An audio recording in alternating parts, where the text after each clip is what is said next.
Les forces armées françaises ont apporté cet après-midi leur soutien aux unités maliennes pour lutter contre ces éléments terroristes. Lutter contre ces éléments terroristes. Terroristes. Terroristes.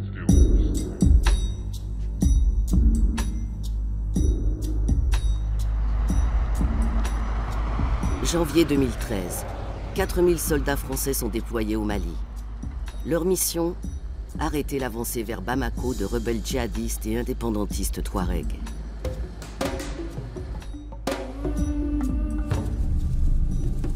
Pourtant, l'opération Serval est différente de la longue série des interventions de la France dans ses anciennes colonies.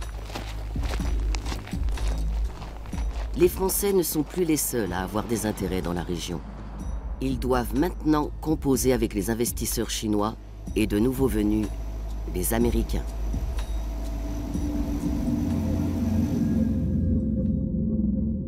La France-Afrique est devenue le monde Afrique.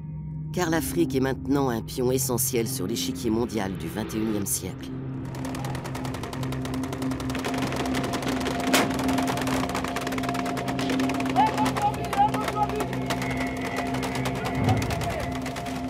De la Libye à la Centrafrique et du Soudan du Sud au Mali du Nord, les conflits, la terreur et le chaos se sont répandus sur tout le continent.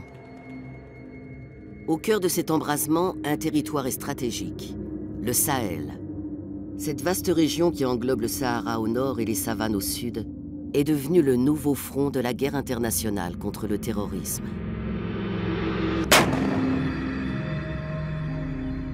Mais le récit officiel de la guerre contre la terreur masque-t-il une bataille d'une toute autre envergure?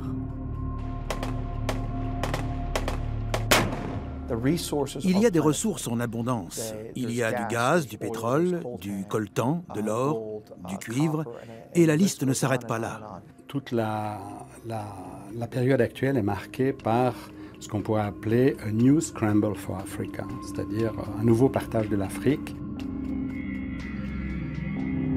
La guerre pour contrôler les ressources du XXIe siècle a déjà commencé.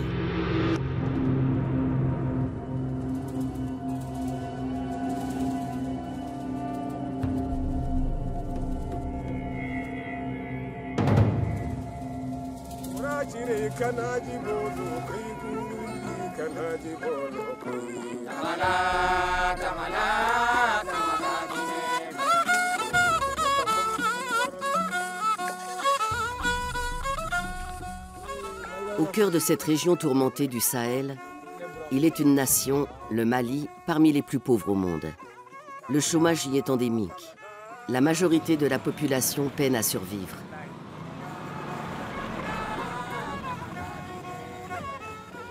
Déjà au XIIIe siècle, l'empire du Mali s'étendait sur une grande partie de l'Afrique occidentale. Il était fabuleusement prospère. Le sel, l'ivoire et l'or en avaient fait un carrefour majeur du commerce de l'époque. Mais très vite, ces richesses ont attisé les conquêtes. Nous avons le sentiment d'être en continuité d'une histoire. Nous sommes la transition entre l'Afrique du Nord et l'Afrique qui touche l'océan, l'Afrique forestière. Et donc, ce point de vue fait que nous avons une position stratégique essentielle. Qui contrôle le Mali contrôle l'Afrique de l'Ouest, pour ne pas dire l'Afrique. C'est une position, c'est absolument clair. Et donc, cet espace devient un espace de convoitise. Les puissances européennes colonisent et se partagent le Mali et le reste de l'Afrique à la conférence de Berlin en 1885. La colonisation s'est présentée comme une véritable rupture. Rupture, je veux dire, c'est même une césure, hein, comme on dit, c'est-à-dire c'est une opération presque chirurgicale. La Grande-Bretagne, la Belgique, le Portugal, l'Espagne, l'Allemagne, l'Italie et la France prennent chacun leur part. L'empire colonial français s'étend sur une grande partie de l'ouest et du nord de l'Afrique. Il va fournir les matières premières, comme le pétrole en Algérie, nécessaire à l'essor industriel et militaire de la France de l'après-guerre.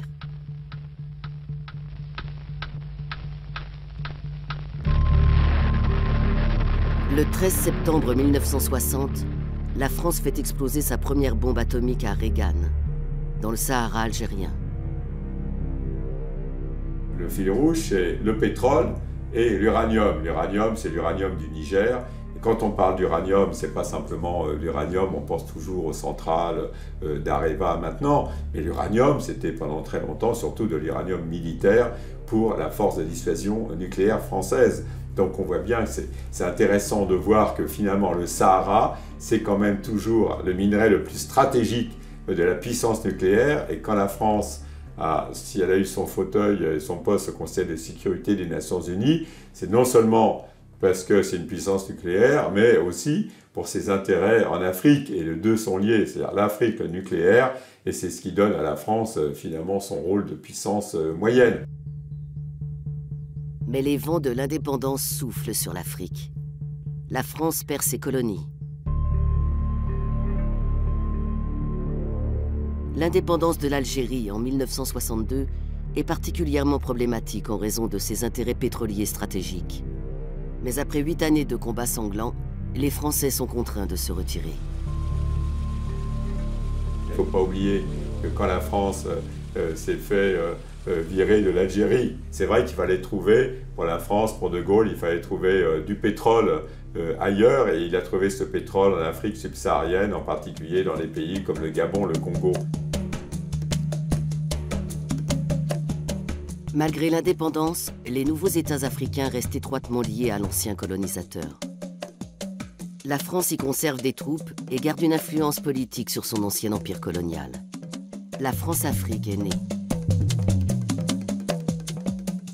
C'était tellement un système intégré, politique, militaire, économique, qu'il n'était pas question qu'il y ait un contrat important qui échappe à la France, non seulement dans son précaré, mais même hors de son précaré. À partir du moment où elle était puissante sur le plan sécuritaire, il suffisait de passer un coup de fil à un chef d'État pour avoir les contrats, sans appel d'offres bien évidemment, puisque la France était le gendarme de l'Afrique et défendait l'Occident dans toute cette région.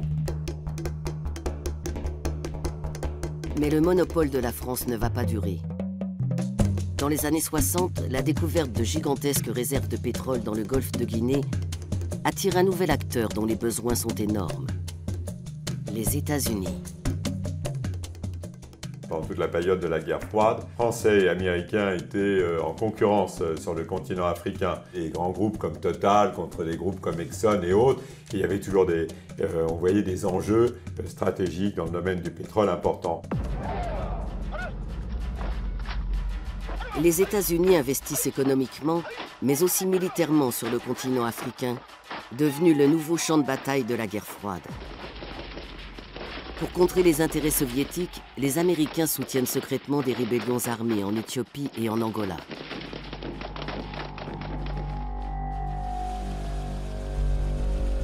Après l'effondrement de l'Union soviétique, les États-Unis restent la seule superpuissance au monde. Ils lancent en 1992, dans le cadre de l'ONU, une intervention dite humanitaire dans la Corne de l'Afrique, un territoire hautement stratégique. Ils envoient en Somalie 28 000 soldats dans le but de mettre un terme à une guerre civile.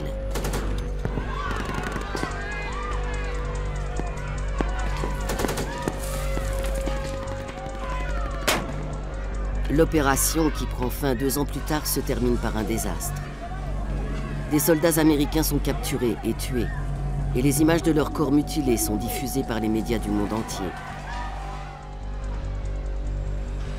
Pour les États-Unis, c'est une humiliation. L'armée se retire.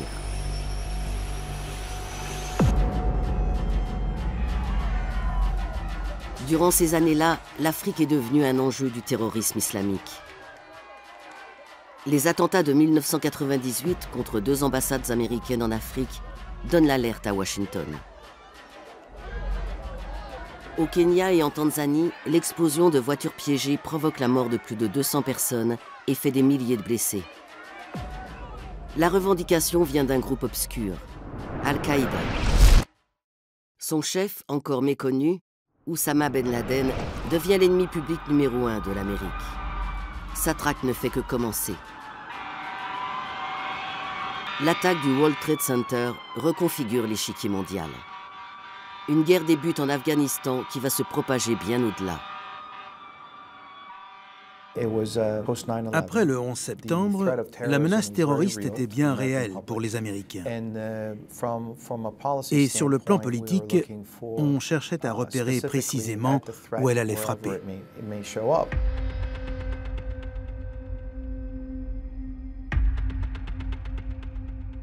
Quelques mois après le 11 septembre, les Américains s'installent durablement dans la Corne de l'Afrique. Ils établissent leur première base militaire à Djibouti, au camp Le Monnier, un ancien fort de la Légion étrangère.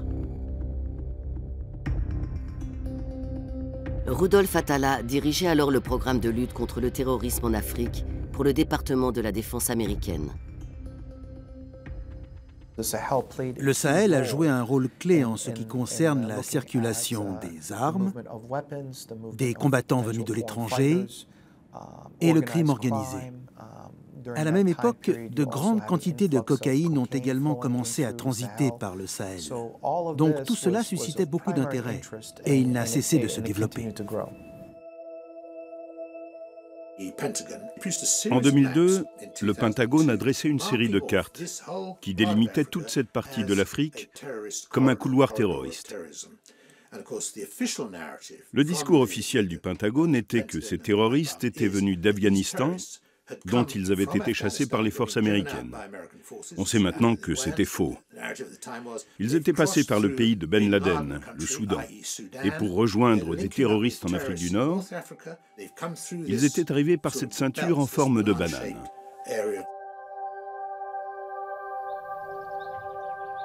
Jeremy Keenan, un professeur et essayiste britannique, a passé 40 ans à étudier le Sahara. Il soutient que le discours de l'engagement militaire des États-Unis pour la région n'est pas seulement sécuritaire. Il y a eu à cette époque aux États-Unis quelque chose de plus important peut-être que le 11 septembre. La publication de ce qu'on appelle communément le rapport Cheney. C'était le premier ordre exécutif donné par le président Bush après son arrivée au pouvoir. Et il consistait à faire le point sur la crise énergétique aux États-Unis. En 1997, l'importation de l'énergie et du pétrole dépassait le niveau de 50%. Psychologiquement, c'était un seuil critique. Ce rapport se focalisait sur les futures ressources de pétrole et naturellement sur l'Afrique, qui promettait de devenir le premier fournisseur de pétrole de qualité susceptible d'alimenter les infrastructures américaines. Encore plus que le Golfe. Si bien que d'un seul coup, l'Afrique a pris une importance cruciale pour la classe politique à Washington. Et plus particulièrement le Sahel, avec au nord, en Algérie et en Libye, les plus grandes réserves pétrolières d'Afrique, et au sud, celles du golfe de Guinée. De surcroît, le Sahara serait riche de gisements pétrolifères encore vierges.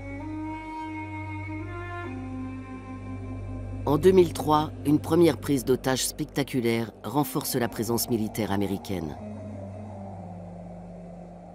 Une trentaine de touristes européens ont disparu dans le Sahara algérien depuis plusieurs semaines, principalement des Allemands et des Autrichiens qui voyageaient, semble-t-il, sans guide. C'est le premier acte terroriste contre des étrangers dans le Sahara. Une immense chasse à l'homme est lancée. Pendant 5 mois, les kidnappeurs échappent à leurs poursuivants. Au final, les touristes sont libérés contre une rançon payée par le gouvernement allemand. 4 jours plus tard, des reporters basés en Algérie reçoivent un fax. Un vétéran de l'armée algérienne qui se donne pour surnom El Para, le parachutiste, revendique l'enlèvement. Les Algériens, alliés privilégiés des Américains, distillent des fuites sur cet inconnu devenu soudain un terroriste aguerri. El Para devient une aubaine pour l'administration Bush, qui en fait l'homme de main de Ben Laden.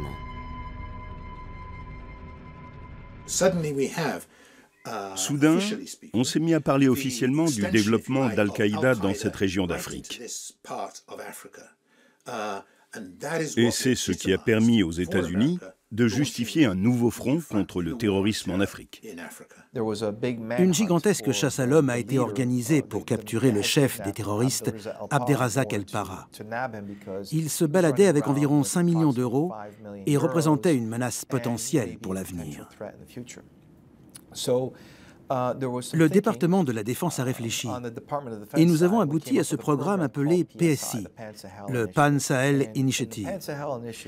Il s'agissait en gros de travailler avec des pays du Sahel comme le Mali, le Niger, le Tchad et la Mauritanie et de leur fournir l'équipement de communication élémentaire qui leur permettrait de se parler par-delà les frontières.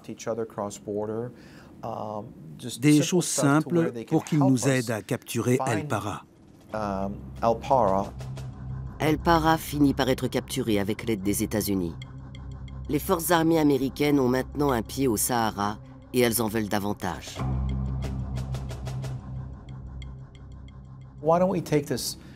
Pourquoi ne pas développer ce petit programme appelé PSI pour en faire quelque chose de plus consistant?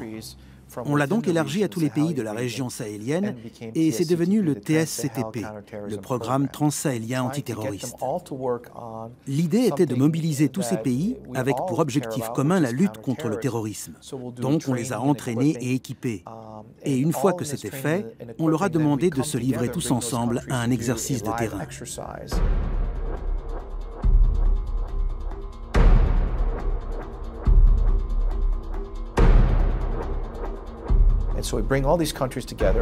On a donc fait tous ensemble cet exercice de terrain et roulé des mécaniques dans la région, comme pour dire « Tenez-vous à carreau, on travaille tous de concert pour vous tenir à l'œil ».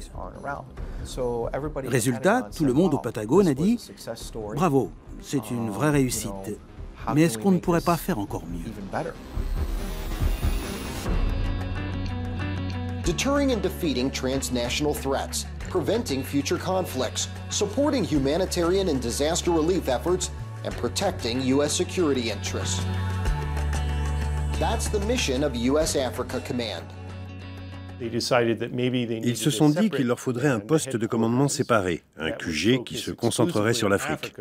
Le gouvernement Bush, c'est Donald Rumsfeld qui était à la tête du Pentagone à l'époque, a décidé de créer ce poste de commandement exclusif.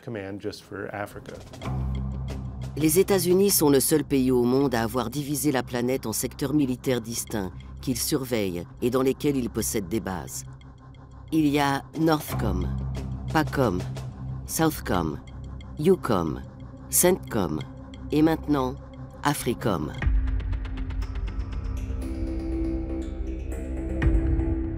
Derrière ses intentions déclarées de lutter contre le terrorisme et de fournir de l'assistance humanitaire, AFRICOM s'est implanté sur tout le continent en organisant des exercices militaires avec un nombre croissant de pays africains. Mais est-ce là la seule raison d'être d'AFRICOM?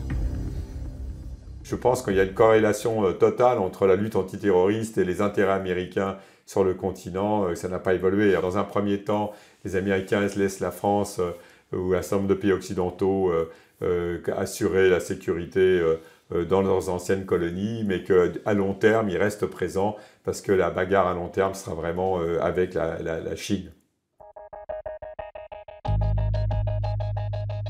Pékin s'est fermement établi comme un contrepoids aux intérêts français et américains sur le continent. À partir des années 2000, la Chine va les prendre de vitesse, comme dans le reste du monde, en devenant le plus gros partenaire commercial de l'Afrique.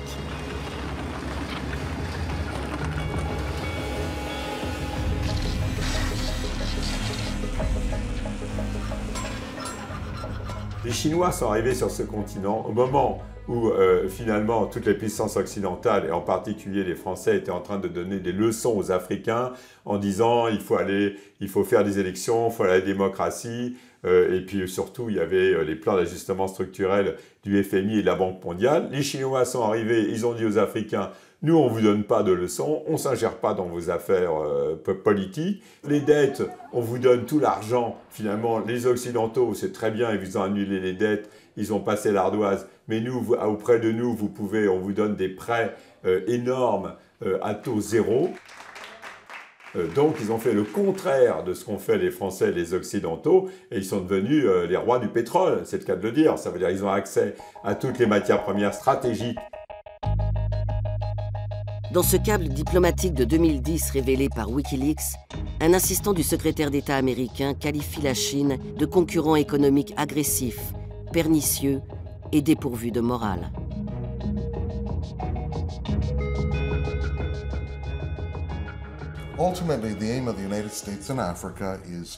L'objectif réel des États-Unis en Afrique est de mettre en place des mécanismes qui assurent l'accès à des ressources stratégiques essentielles aux industries clés américaines, ainsi que l'accès au pétrole, afin de se poser comme contrepoids à la Chine. La Chine se livre elle aussi à une course pour acquérir le plus de minerais, de pétrole et d'autres ressources naturelles possibles pour ses industries.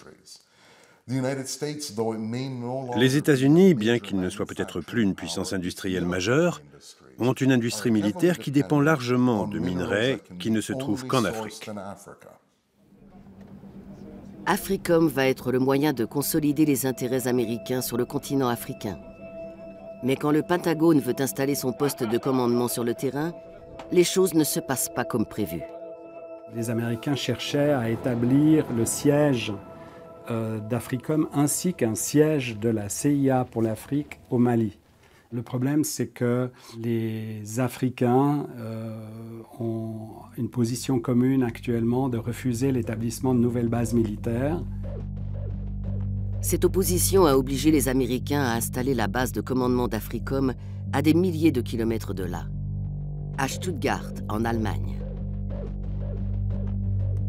La résistance contre toute présence militaire américaine est longtemps menée par un leader africain charismatique et fort riche, le même qui est depuis des décennies une sérieuse épine dans le pied de l'Occident. Dès le début de sa carrière en tant que dirigeant politique, Mouammar Kadhafi s'est opposé à toute présence militaire étrangère en Afrique. Une des premières choses qu'il a faites après son arrivée au pouvoir en 1969 a été d'expulser les bases militaires britanniques et américaines de Libye. Et la position de Kadhafi jouissait d'un soutien politique considérable sur le continent. Nelson Mandela partageait quasiment le même point de vue. Il n'était pas question que des forces africaines soient commandées par des représentants militaires étrangers, ni que des militaires étrangers occupent une partie de l'Afrique ou opèrent sur son sol.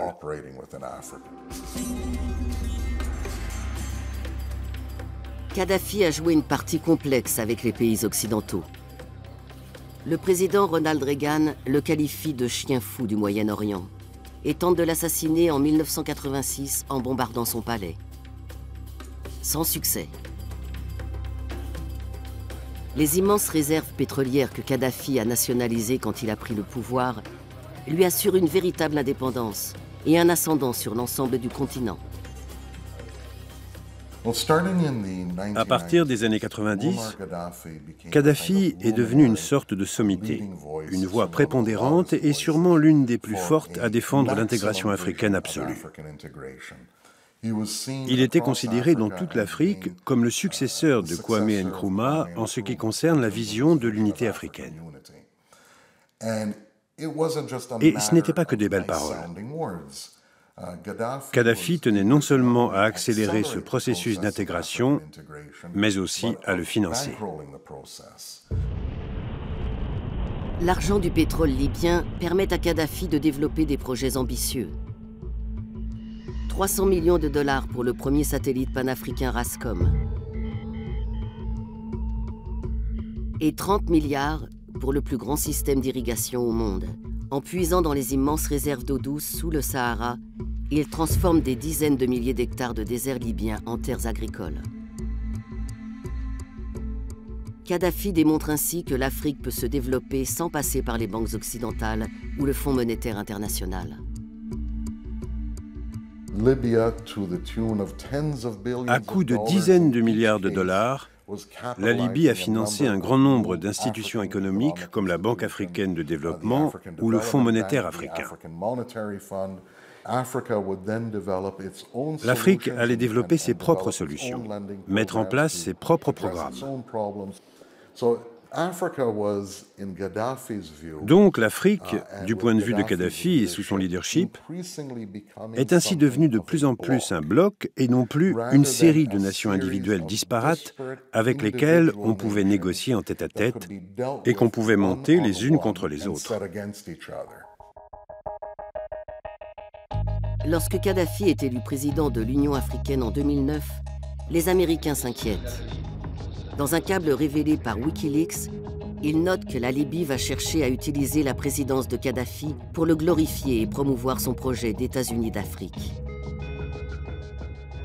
Les multinationales américaines ont aussi leurs problèmes avec le dirigeant libyen. En particulier, lorsqu'ils décident d'annuler un contrat d'1 milliard de dollars avec Bechtel, la plus grande entreprise de travaux publics aux États-Unis, qui entretient des liens étroits avec Washington. Le fait qu'une compagnie ayant le savoir-faire et l'assise financière de Bechtel ne soit pas parvenue à décrocher ce contrat est un avertissement pour les entreprises américaines et occidentales qui cherchent à s'implanter sur le marché libyen en pleine expansion, ainsi que pour les autres entreprises américaines qui envisageraient d'y investir. Kadhafi se met aussi à dos la France.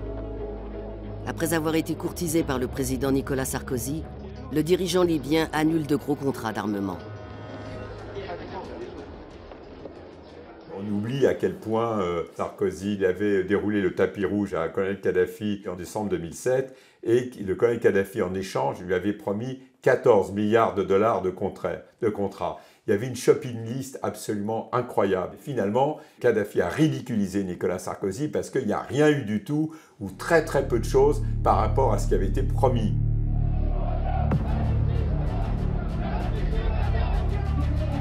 En mars 2011, alors que le printemps arabe se répand en Afrique du Nord, la France et les États-Unis décident d'agir.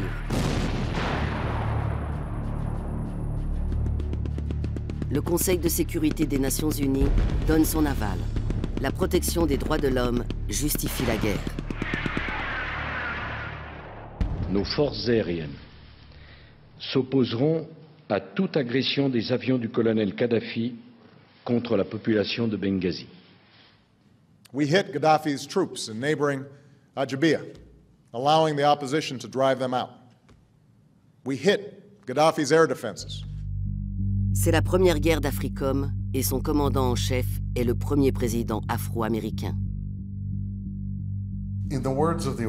Pour reprendre les mots du gouvernement Obama, le rôle des États-Unis dans la guerre contre la Libye consistait à diriger par derrière. Mais le plus intéressant, c'est que la guerre a été ouverte et dirigée d'abord par Africom, puis la mission a été reprise par l'OTAN.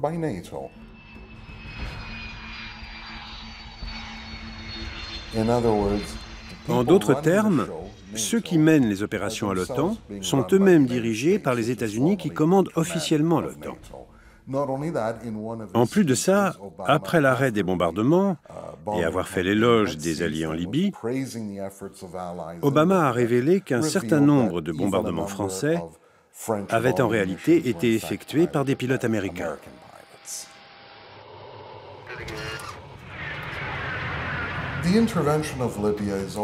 L'intervention en Libye est aussi une façon d'envoyer un message aux autres États-nations africains. S'ils se lancent dans un processus de défiance radicale visant à une indépendance radicale, dans un processus nationaliste et anti-impérialiste, il pourrait y avoir des conséquences qui ne sont plus de l'ordre de l'hypothèse. Cela revient à envoyer le signal clair aux États africains qu'il y a des limites dans lesquelles ils doivent opérer et qui ont été fixées par les opérations militaires américaines.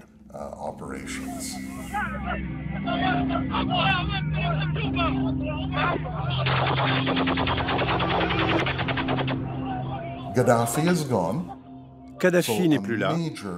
Un obstacle majeur à la pénétration militaire américaine en Afrique a de fait été éliminé. We came, we saw, he died.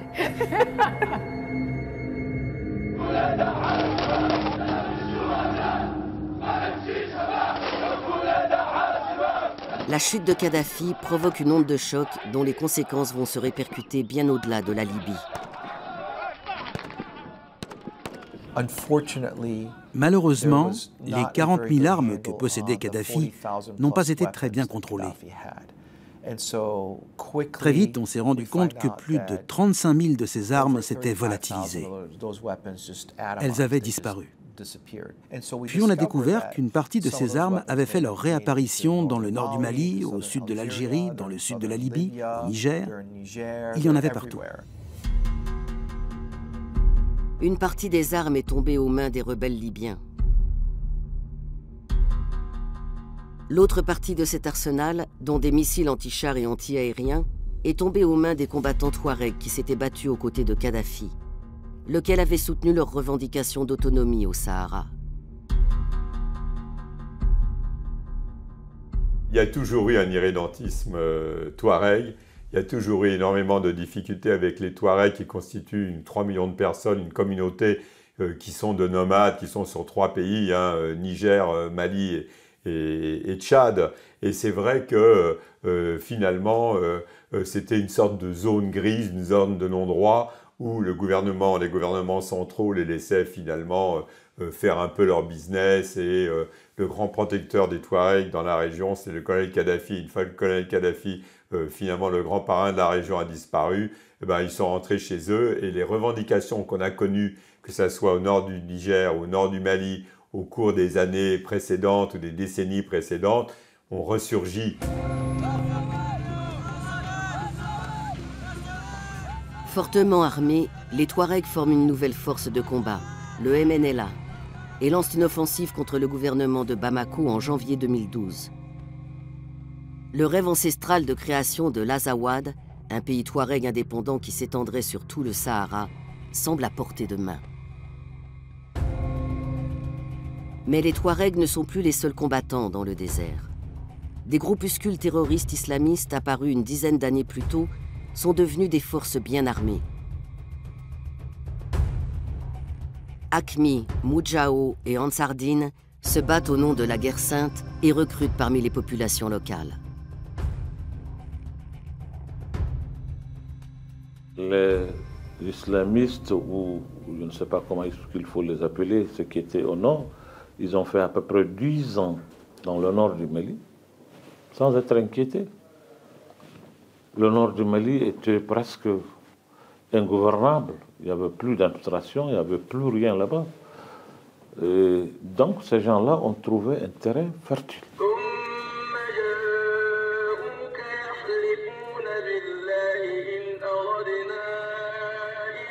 Mais l'islam radical prêché par les djihadistes n'a rien à voir avec celui pratiqué depuis des siècles dans la région. L'islam qui est là, c'est un islam modéré, c'est un islam pacifique. Même si la population elle est à 80% musulmane, elle n'est que musulmane. C'est des pratiquants. Ce pas des gens qui s'explosent. Ils ne connaissent pas les explosifs, ils ne connaissent pas les attentats, tout ça, c'est des choses qui sont carrément étranges. Tout musulman sait que le mot djihad, dans la compréhension de l'islam, c'est quelqu'un qui combat pour une cause noble, une cause de Dieu. Alors si vous acceptez vous-même de les appeler djihadistes, je crois que ça c'est une erreur. Quand vous acceptez que c'est des djihadistes, ça veut dire que vous vous mettez vous-même dans la logique de créer une sympathie entre eux et les autres musulmans. Qui sont ces gens? Ils sont essentiellement de la région. Tout le leadership est algérien. Beaucoup étaient des anciens militaires algériens qui ont déserté. Et parmi les combattants, et c'est très intéressant, il y a tout. Ils viennent de Somalie, peu nombreux. Ils viennent du Pakistan ou autres. Et leur but, dans ce cas, n'est pas de se battre, mais d'encourager moralement, de dire nous venons de très loin, nous venons montrer que la cause est importante. La plupart des combattants sont locaux, les marginalisés, les gens qui n'ont aucun espoir de trouver un travail décent. Mettant leurs différences idéologiques de côté, les islamistes et les séparatistes touaregs passent une alliance de convenance. Je crois que le MNLA, qui d'un point de vue idéologique est totalement opposé au groupe terroriste djihadiste, a saisi cette opportunité parce que le MNLA, son ennemi principal, ça reste l'État malien, quoi. Donc toutes les bonnes volontés qui s'agrègent autour de lui pour combattre l'État malien sont les bienvenues. Et là, c'était vraiment une alliance de circonstances et avec, in fine, un renversement au profit des groupes terroristes. Dans plusieurs villes de garnison isolées dans le nord du pays, les forces rebelles unies lancent une offensive contre les soldats de l'armée malienne. Des soldats qui ont suivi des années d'entraînement par Africom. Rien ne se passe comme prévu. Les troupes maliennes formées par les États-Unis ont été les premières à se rebeller, utilisant les bonnes méthodes de leur formation pour se battre contre l'armée nationale à Bamako. Donc les unités formées se sont disloquées et se sont mises à se battre du côté des rebelles. Le pire reste à venir. Quand 90 soldats maliens sont capturés et sommairement exécutés dans une attaque rebelle. À Bamako, des officiers de l'armée se mutinent contre un gouvernement incapable de contrôler cette situation. Le putsch est mené par un des élèves modèles d'Africom, le capitaine Amadou Sanogo. Il a bénéficié d'un solide entraînement par les Américains. Sanogo a été formé comme officier d'infanterie et officier de renseignement dans les bases américaines de Virginie, Géorgie, du Texas et de l'Arizona. Les Américains l'avaient formé, ils avaient investi du temps et de l'argent sur lui et il a rendu la situation au Mali 10 fois pire. Les revers s'enchaînent pour Africom. Les Touaregs et les islamistes envahissent les principales villes du nord du Mali, qui opposent peu de résistance. En à peine 2 semaines, le pays est coupé en deux.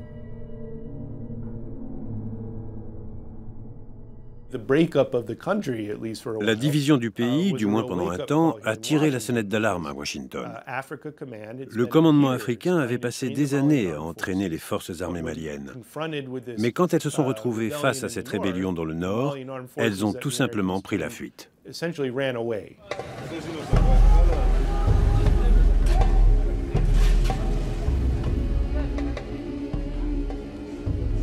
En dépit d'années d'entraînement et de millions dépensés, la grande peur de l'Occident devient réalité. Un État islamique dirigé par des terroristes est instauré dans le nord du Mali. Et la loi de la charia est imposée.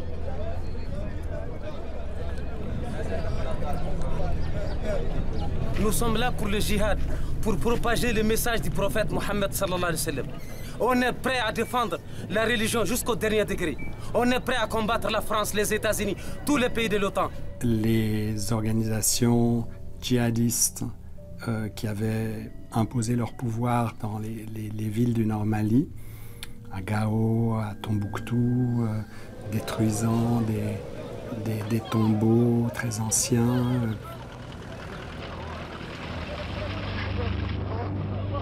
Martyrisant la population. Ça, c'est pas une invention, c'est quelque chose de tout à fait réel. Et donc, il y avait un sentiment, surtout dans le climat actuel, où l'ennemi de la civilisation, c'est l'islamisme. Dans ces conditions-là, il y avait une forte légitimité à aller sauver, imaginez, sauver les jeunes filles, les femmes maltraitées du Nord Mali.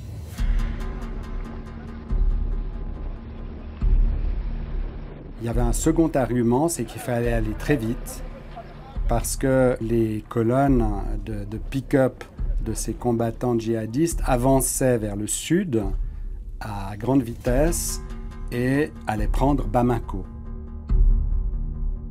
Personne ne croyait à une avancée de quelques centaines, il faut donner les chiffres, c'est quelques centaines de combattants djihadistes qui allaient prendre une ville de 3 millions d'habitants où ils n'ont aucune implantation significative. Ça n'avait pas beaucoup de sens. Ça a d'ailleurs suscité quand même, pour les gens un peu informés, un certain scepticisme. Face au danger, la France vient à la rescousse. En 48 heures, le gouvernement Hollande déploie 4000 soldats au Mali. Les Américains, quant à eux, restent en retrait. Ils fournissent des renseignements militaires et un soutien logistique pour le transport des troupes françaises. Je pense que l'opération Serval, en tout cas de mon point de vue d'observateur, de sous-directeur pour l'Afrique occidentale, a été une décision très pragmatique liée aux circonstances, et notamment l'offensive des terroristes vers le sud a conduit le président Hollande à prendre une décision et qui, en tout cas de mon point de vue, correspondait à ce que la France devait faire. Elle était la seule à pouvoir répondre militairement dans ces temps-là et avec les moyens qu'elle avait, et c'était probablement la meilleure réponse à avoir.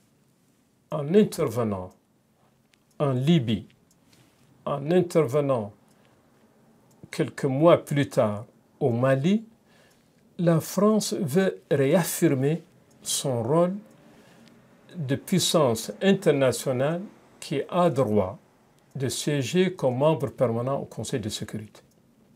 Je crois qu'on ne le dit pas souvent, mais je crois que l'objectif essentiel de la France est de dire nous sommes une grande puissance. Peut-être nous n'avons pas la puissance économique que nous avions avant, mais nous sommes un grand acteur pour la paix et la stabilité dans le monde. L'avancée des rebelles est stoppée. 2 semaines suffisent pour que les Français reprennent le nord du pays. L'armée française déclare avoir tué des centaines de terroristes. Quant aux autres, ils se sont évaporés dans le désert. L'ancienne puissance coloniale est devenue le sauveur du pays.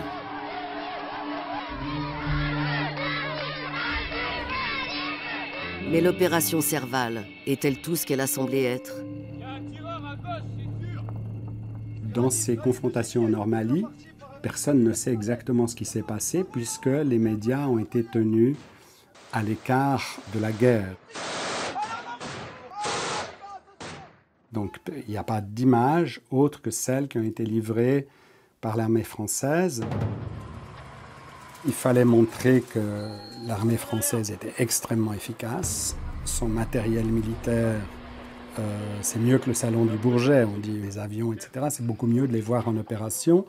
Donc les opérations, le renseignement, tout ça était magnifiquement préparé. Et c'est pour ça que ça donnait à la France un label d'efficacité.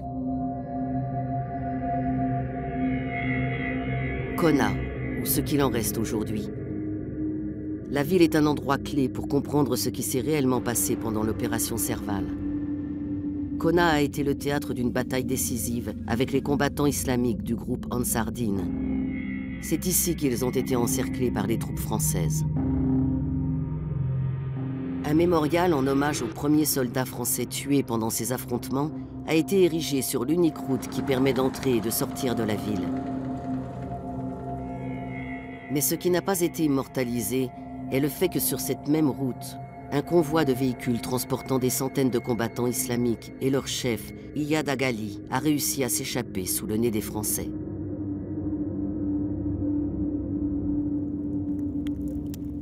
Sur le terrain, de nombreux témoins du conflit se posent des questions.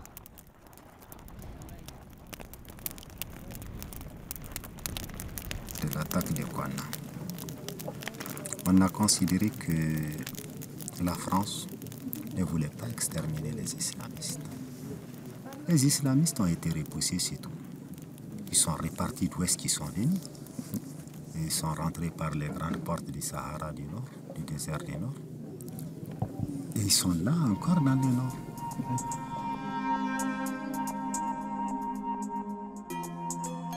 On n'a pas envoyé 150 000 hommes, donc c'est sûr qu'il était impossible, il suffit de regarder un peu la superficie de la zone, c'est pas avec 6 000 soldats qu'on pouvait quadriller tout le désert, mais l'objectif n'était pas celui-là, l'objectif était dans un premier temps de stopper l'avancée vers le sud, ce qui a été fait assez rapidement, dans un deuxième temps de déstabiliser les bases arrières des groupes terroristes, qui a été fait dans un deuxième temps, et dans un troisième temps de permettre la libération du territoire malien le plus au nord possible, et ce qui a été réalisé.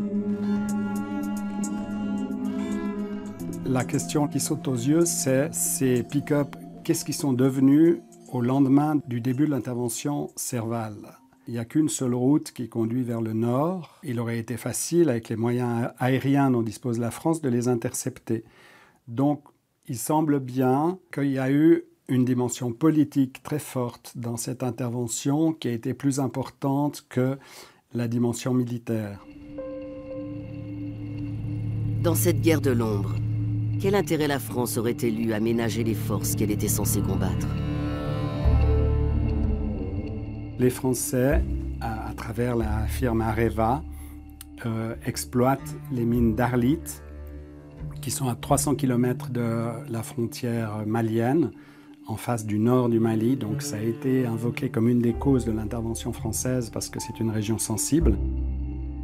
Et en même temps, au sud d'Arlit, il y a d'énormes gisements inexploités d'uranium. Et du point de vue de la France, il y a la volonté de garder la main sur les ressources d'uranium qu'elle n'exploite pas pour le moment ou dont elle retarde l'exploitation, mais pour empêcher d'autres d'avoir accès à ces ressources.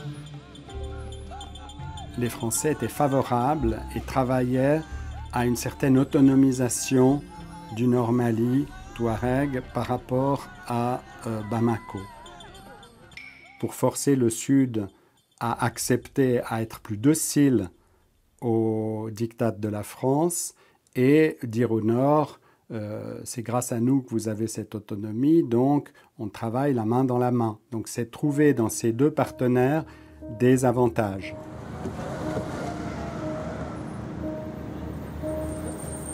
Dans cette partie d'échecs, la France n'est pas seule. Et c'est bien loin du Sahara que se décide le futur économique de la région. Des représentants des groupes pétroliers, des experts du capital risque et des responsables africains en charge de l'énergie se retrouvent à Londres, capitale financière de l'Europe, pour discuter de contrats et rêver de gros profits. Bonjour mesdames et messieurs et bienvenue à ce 11e forum de l'Afrique indépendante. Malgré le chaos, les guerres et les révolutions, l'intérêt des Occidentaux reste considérable pour ce qui pourrait être la plus grande réserve non exploitée de pétrole sur le continent. L'Eldorado du Sahel, le bassin de Taoudéni, qui s'étend de la Mauritanie à l'Algérie, couvrant le Nord Mali. Il existe des gisements en quantité non négligeable, mais dans une zone très vaste, peut-être plus grande que le Texas ou équivalente aux 2/3 de l'Europe. Il y a donc très peu de puits dans cette zone, en tout cas pas assez pour faire une estimation. Il faudra beaucoup de temps pour connaître les ressources exactes de ce bassin. Malgré un déclin récent de l'importation de gaz et de pétrole africain vers les États-Unis, les intérêts des grands groupes énergétiques américains pour l'Afrique n'ont pas diminué. Les besoins de l'Asie et de l'Europe ne cessent de croître. Près de 2000 milliards d'investissements dans le pétrole et gaz africain sont prévus au cours des 2 prochaines décennies. On sait tous qu'on va vers une raréfaction des ressources pétrolières et que ces derniers grands bassins pétroliers d'Afrique vont avoir une importance croissante au fil des années et qu'il est très important de se prépositionner pour l'exploitation de ces ressources.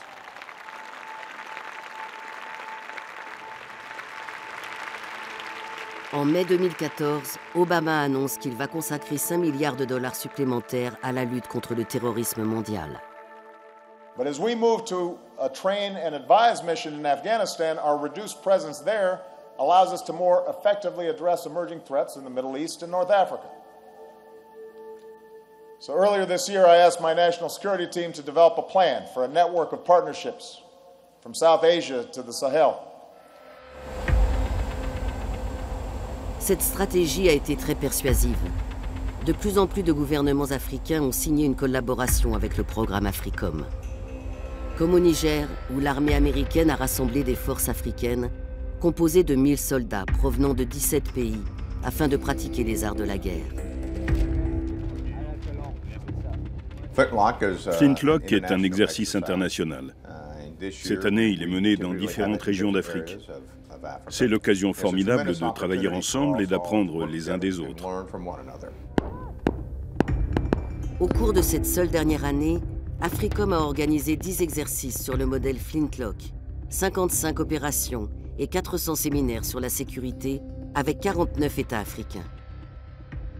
Les États-Unis ont également installé des bases de drones de surveillance à Djibouti, au Niger, au Kenya, en Éthiopie, en Somalie, au Soudan du Sud, au Burkina Faso et aux Seychelles. En septembre 2014, les États-Unis annoncent l'envoi de 4000 soldats au Libéria, comme soutien durant la crise Ebola, et pour la coordination d'autres activités militaires non spécifiées.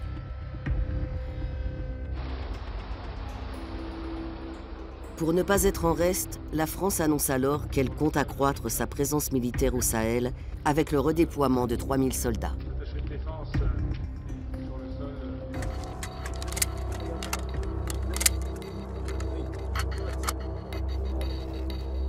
Cette militarisation croissante fait de l'Afrique une nouvelle source de profit très convoitée par le complexe militaro-industriel, avec à la clé des millions de dollars de nouveaux contrats pour les fabricants d'armes et les entrepreneurs privés.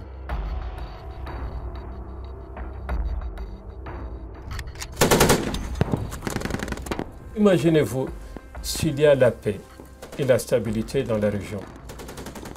Ça veut dire quoi? Ça veut dire diminuer le budget de la défense.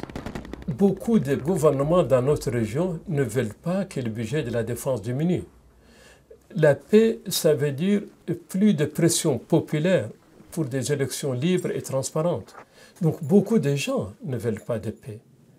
Donc il y a des tas d'intérêts multiples qui encouragent l'instabilité pour justifier donc de rester au pouvoir, pour justifier d'utiliser les fonds publics pour les achats d'armement, pour les dépenses de renseignement, de collecte de renseignements, ainsi de suite. Et je n'exclus aucun pays. Les Nations Unies ont établi une force de la paix de 12 000 soldats afin d'aider à stabiliser le Mali. On compte parmi ces soldats des membres de l'armée chinoise, ainsi que de pays africains formés par Africom. L'arsenal de ces gardiens de la paix comprend des drones de surveillance et des hélicoptères d'attaque Apache. Ça sera une espèce de super police avec des inégalités extraordinaires entre les pauvres et les riches et la nécessité de contenir les classes dangereuses, les zones de non-droit pour protéger les zones en développement. Donc il y a véritablement ce que les Américains appellent les small wars, une espèce de cavalerie destinée à maintenir la paix pour les affaires occidentales sur le continent africain. 130 ans après la conférence de Berlin, un nouveau partage du continent africain s'effectue pour garantir l'approvisionnement en pétrole, en minéraux stratégiques, en terres arables et même en eau sous les sables du désert. Comment de grandes puissances mondiales se mettent ensemble pour des gens qui ne sont qu'en réalité des groupuscules à travers le monde et ils pensent qu'ils sont dans une guerre sans fin? Ça veut dire qu'en réalité, on ne veut pas poser les véritables problèmes. C'est comme si l'Occident vit des guerres. Il faut nécessairement créer des guerres. Il faut qu'il y ait une guerre pour justifier sa puissance, quelle qu'elle soit.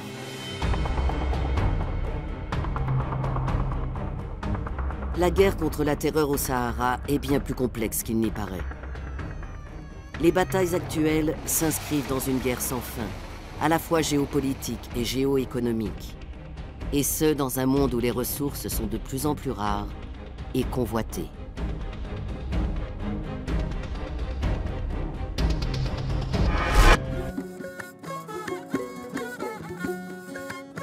Irmali ganda, adunya ganda, irma bayani nisan da dunya kanya ta ta kurse.